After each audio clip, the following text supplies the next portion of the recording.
जो हर गरीब कमजोर को कुपित करता रहा है। देश जातिवाद के खिलाफ मानवता की ओर संविधान के साथ बमुश्किल अभी 1-2 कदम ही चला। ये बिला उठे हैं। इनके विधान की संविधान ने नसबंदी कर दी है। ये तकलीफ में है। ये वही राज चाहते हैं।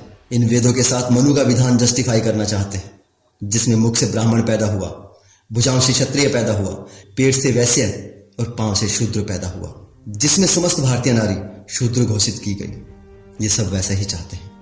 लेकिन इन अकल के अंधों ने कभी सोचा नहीं था कि मुख से थोड़ा ऊपर मस्तिष्क भी होता है, बुद्धि भी होती है, जिससे बुद्ध पैदा होते हैं, ज्योतिबा फुले पैदा होते हैं, पेरियार पैदा होते हैं, अंबेडकर पैदा होते हैं और जोशीले भगत सिंह पैदा होते हैं, जो इनके ईश्वर और उनके भेजे ग्रंथों की बखियां उधेड़ कर रख देते हैं। उसी बुद्धि से तरकशील जन्म लेते हैं, जो उस ईश्वर और उसके योजना आयोग के सदस्यों की हालत खराब करके रख देते हैं। भारत अब तरकशील भारत बन रहा है, जिसमें इनकी हैसियत भी वही होगी जो एक आम भारतीय की होगी।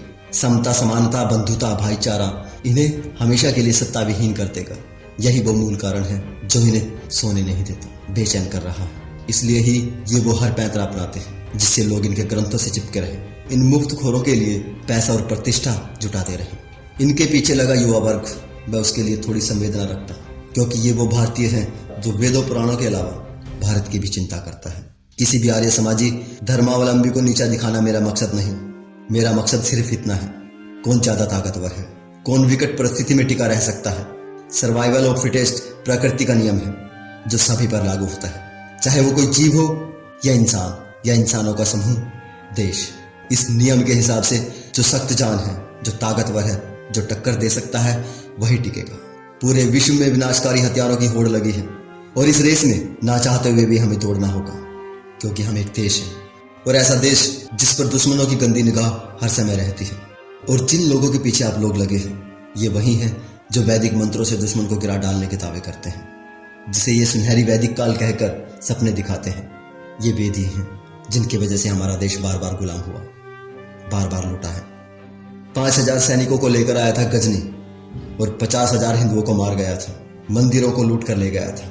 इनके वैदिक मंत्रों से उस वक्त कोई दुश्मन अंधा नहीं हुआ, कोई आक्रांता भस्म नहीं हुआ, कोई लुटेरा घुटनों पर नहीं गिरा।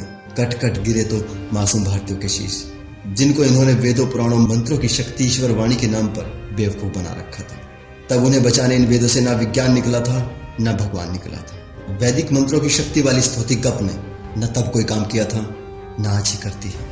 इन शास्त्रों से अब तक कोई शस्त्र बाहर नहीं निकला जो सीमा पार के घुसपैठियों को मार सके, बल्कि जो शस्त्र निकला वो अपने ही गरीब और नासमझ लोगों की मानसिकता को कुंद करता रहा है। हजारों वर्षों तक वर्ण व्यवस्था के नाम पर, जातियों के नाम पर भारतीय को भारतीय से जुदा करता रहा है और आज भी कर रहा है। इन वेदों में साफ साफ लिखा है, अगर हवन के लिए रुपया पैसा कम पड़े तो शूद्र को लूट लो, उसे संपत्ति रखने का कोई अधिकार नहीं। अगर स्वर्णों के समक्ष कोई शूद्र सैया पर बैठे तो राजा को आदेश है उसे कठोर दंड दे, उसके नितंब काट दिए जाए। अगर कोई शूद्र वेद पाठ करे या सुने, उसके कानों में पिघला हुआ लाख डाल दिया जाए। ये है विधान इनका, जिसे ये ईश्वर रचित कहते हैं। सोचिए, अगर ये ईश्वर रचित है तो वो ईश्वर कितना नीच है। क्या ऐसे ग्रंथों को धरती पर भेजने वाला वो ईश्वर पूजा का पात्र हो सकता है? ये सवाल अपने आप से पूछिए। ये वेद पुराण ग्रंथ किसी ईश्वर ने नहीं लिखे, ये वैदिक वैज्ञानिक खुद जानते हैं। इन वेदों में कोई भगवान नहीं, कोई विज्ञान नहीं। अगर वेदों में कोई विज्ञान होता तो ये कब का निकाल चुके होते। ये बहुत पुराना षड्यंत्र है, जिसे सदियों पहले भगवान का नाम लेकर फैलाया गया था, अब विज्ञान का नाम लेकर फैलाने की कोशिश की जा रही है। हमारा देश भुखमरी, गरीबी और बेरोजगारी से जूझ रहा है। इन्हीं अंधास्थाओं की वजह से इस देश का भूखा युवा उन्मादी बना दिया है इन्होंने। जिसे भारत का मुस्तकबिल होना चाहिए था, उसे ये खोखले गर्व के घोड़े पर बैठाकर धर्म का झंडा थमाकर किस काल में ले जाना चाहते हैं, पूछिए इनसे। विदेशी अपने आविष्कार कर रहे हैं, नई नई तकनीक ईजाद कर रहे हैं, हमें महंगे दामों पर बेच रहे हैं। हम सिर्फ बाजार बने हुए हैं, सिर्फ इन्हीं मूर्ताओं की वजह से। ये धर्म के धंधेबाज, इनके पास कई तरह की अफीम है। आस्था की अफीम, श्रद्धा की अफीम, गर्व की अफीम, देशभक्ति की अफीम, स्वदेशी की अफीम। ये तरह तरह की अफीम चटाकर आप लोगों को अपने पीछे लगाए रखना चाहते हैं। मेरा आपसे निवेदन है, सभी पूर्वाग्रहों को त्याग कर एक बार अपनी बुद्धि का इस्तेमाल करें। सोचिए, आज तक इन धर्म के धंधेबाजों ने इस देश को क्या दिया है?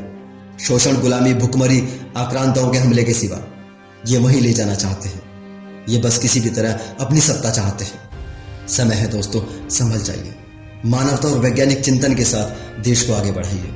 ये सभी धर्म कभी इंसान की जरूरत थे, परिवर्तन के लिए थे।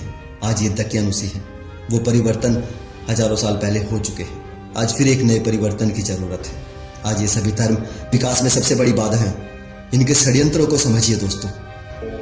आज के लिए इतना ही।